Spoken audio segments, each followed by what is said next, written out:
Mint Salad and I saw Star Trek the original series, The Alternative Factor. It is directed by Gerd Oswald, written by Don and Gals, and if you haven't seen this episode, I will spoil it for you. This episode starts and we're following the USS Enterprise, doing the USS Enterprise things, and then suddenly this surge of energy, I'm not exactly sure how to call it, but visually it's an overlay with like half opacity of space, and as this happens, then the ship goes all rocky and they're like impacted by it. It's like, what's going on? What happened here? And also there's this planet, right, they're hovering over. Before this incident occurred, nothing, no life forms identified whatsoever. After this incident occurred, there is a life form down there. And I like the discussion of this because, first of all, what is down there? What is happening? What is causing this space overlay to occur and then all the ship to be all wacky? Ooh, what is happening here? So this is a great opening to this episode because I am so confused and I'm like, how is this episode going to explain what's happening? We got somebody who wasn't there, is now there. Oh, God. So the USS Enterprise is just above this planet, and also the Federation's like, well, everybody in this quadrant, everybody in every quadrant, to be exact, it felt this. And I'm like, okay, so this is not just a localized thing. Everyone everywhere felt this thing. That is weird. What is happening? What has this amount of power to make everything shake across the universe? So we're dealing with something that's high power levels. Immediately I'm scared because I'm like, oh boy, it's going to be some really large, insane monster. That's my prediction. So we have Kirk and we have Spock, and I like how they're talking to each other, trying to figure out what's going on here. Kirk beams down to the planet. He meets a guy. This guy's name is Lazarus. He has a ship. And he's like, I need the crystals. I need all the the dilithium crystals. The USS Enterprise also needs these crystals, and so Kirk's like, no, I'm not gonna give you these crystals, dude. And this Lazarus guy, he goes in and out from being insane to being perfectly calm and reasonable, and all the things that he's saying is really sus. He keeps lying. The thing that he says doesn't make any sense. He keeps referring to whatever as the thing. Oh, the thing's going to win. The thing's going to win. I need those crystals in order to fight the thing. This guy is going through something that I'm like, this is definitely only he is perceiving what's happening to him. So either this guy is in fact insane and an insane liar, or maybe he's going through something that he can't tell anyone else, and so therefore is unable to explain properly without people being like, you're lying, dude, you're lying. So, you know, saucy behavior. We have a madman who keeps lying to Kirk. He's trying to steal his dilithium crystals, which are needed for the USS Enterprise because that incident, the overlay space, shaking incident, you know, that incident at the very beginning, it caused all the dilithium crystals to go out, so you have to get new ones. And also, this guy is really interested in getting these crystals. We have him just keep talking about, oh, we need to go to those crystals, we need to fight the monster, the monster's gonna get us all, the monster. And I'm like, what are you referring to? None of your story makes straight. I'm frustrated, Kirk's frustrated, everyone's frustrated except for Spock. He has logic on his side, so he's not able to be as frustrated as everybody else is at this guy. We have even Bones. He's upset. He's like, this guy keeps lying. So, you know, he's reported to sick bay. He's in sick bay. But then What's fun is the fact that he leaves sickbay. He's just walking around the ship, just like normal. No one's looking at him. But he's in the, what is it called when you have like a space for employees to hang out at when they're not working, like a break room, I think. He's in the break room. He finds his way to the break room with the most amount of people, and I'm like, if I was his position, I would not be hanging out in the break room. I'm not wearing the same clothes as everyone is, so like, I'm thinking that you're gonna get caught, dude. Like, holy, wow.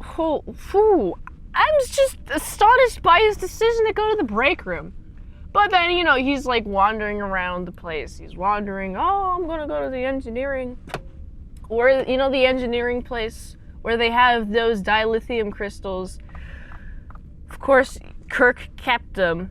And this Lazarus guy, he's like, I need those crystals to fight the guy. I'm gonna fight the guy. I'm gonna fight the thing. And still have no idea what the thing is. Oh my goodness. This guy can't explain himself at all. This episode is also really trippy because there is a lot of moments of the space overlay thing shaking and is causing Lazarus a lot of pain. Lazarus. It's causing Lazarus a lot of pain whenever he encounters, I'm gonna call them episodes, whenever he encounters these episodes, he's in pain, he's struggling, the camera goes all warpy.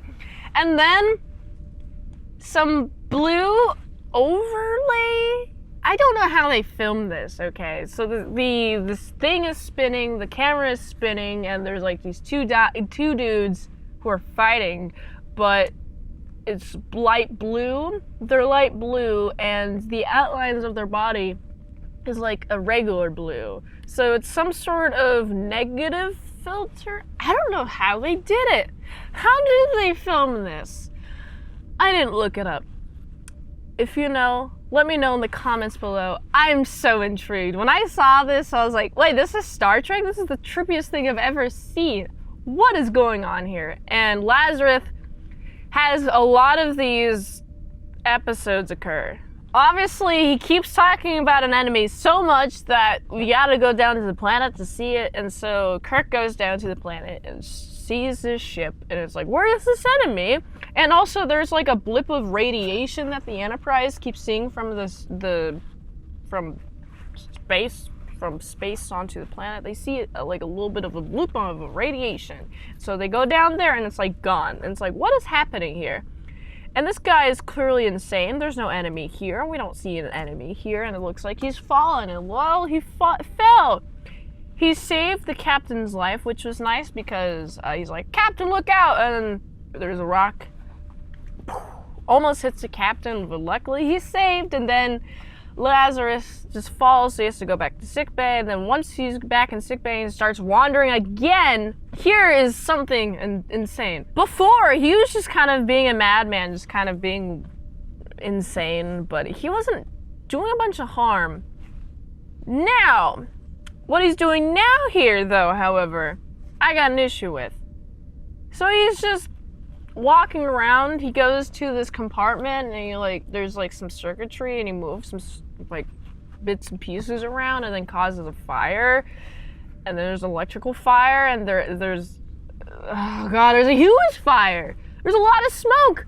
This could have affected the ship at any point. Lazarus doesn't care. But he goes within all the commotion, everybody's like leaving the place, leaving the room, has all the smoke. Lazarus goes in, steals a crystal, and then transports himself down. And it makes me curious, like, does everybody just have training on how to use a transporter? Like, why does everyone know to use a transporter? We have, obviously, I believe that Kirk knows how to use a transporter because he's a captain. He has to be trained in every aspect of the ship to even be able to run it. So I understand he knows how to use transporters, so he goes after Lazarus. But Lazarus, what type of training does he have? Is it intuition? There's no labels on that. This is after Lazarus is like, okay, I knew you weren't gonna believe the truth, but I'm a time traveler. It's like, what? Okay. But also, during that conversation, I could believe that Kirk could kind of believe that because he's also traveled through time. But this explanation is a little weird. But I do like Kirk is following Lazarus. He goes to his ship, follows him to the ship, and Lazarus is freaking out. I was like, no. And like Kirk's about to like get at him, like, you stole the crystals, dude. And then he gets blipped, and then he goes into that blue zone that Lazarus was fighting with another guy. Right, he's in the blue zone, and then he gets transported to another world, and wow, Lazarus is there, but he's got an entirely different demeanor. So what is this world? I do like how Kirk and Spock were trying to think about how any of this could be possible, and the explanation that they came up with is that they are dealing with matter and antimatter. There are two universes. There's like a doorway through. There's a corridor in between the two, and I remember this explanation pretty well because I had to look up what a corridor was. I would just call it a hallway, but a corridor is literally specifically there's like two sides. It's a hallway, yes, and then there's doors. And I like the explanation that if you were to open any of the doors, it's like explosives protecting the doors. There's explosives on the doors. And if you have antimatter and matter collide, then they are going to explode the universe and everything is going to die. And what Lazarus is doing, the insane Lazarus versus sane Lazarus, insane Lazarus is the matter, and he's convinced that the antimatter version of him is trying to destroy him. And as people have just now learned about the two parallel universes, and now that his counterpart has identified the antimatter side of him, he wants to go in and fight the antimatter version of him, which would just destroy the entire universe. So antimatter Lazarus's plan is to take matter Lazarus, and just keep him in that corridor forever, just so the universe can live. And so Kirk's like, okay, I'm on board with that plan. Okay, cool. And so then Kirk gets brought back to Matterland, antimatterland? I'm just gonna call it Matterland. He gets put back to Matterland, and then takes Lazarus, holds him down, just long enough for the antimatter Lazarus to take him, so he can go in between universes, and they can have an infinity duel with each other for infinity. And I was like, oh geez, that's insane. That's an insane sacrifice. So you'd rather have the universe survive than for you to not have to deal with being in between universes forever. I'm just like, this is such a big brain concept for me to even try to grasp, but it took me several times to rewind, to re-listen to their explanations. But overall, I like the resolution of this. Both Lazaruses are in the corridor in between two universes, and then Kirk and Spock are talking on the ship, and I like their conversation. Kirk's like, man, I wonder what they're feeling like. They're just they're here in the corridor forever, not in the universes that they belong to. And Spock is like, yeah, but universes is saved. And Kirk's like, I wonder what Lazarus feels. And that's the end of the episode. So I love this episode. Oh boy, it's pretty complex. I learned a few things. It took me a while to conceptualize what's happening, what concepts they're talking about within this episode. But once I learned it, once I figured it out, once I caught up, then I was like, I'm so down. I am so down. Do you think a parallel universe with the antimatter verse exists, where we have antimatter and then we have a matter universe and their parallel universes, and then there's a corridor in the middle between them two, preventing them from touching each other. Do you believe in that? Let me know in the comments below. I like this episode a lot. There's a lot of complexity. Oh boy.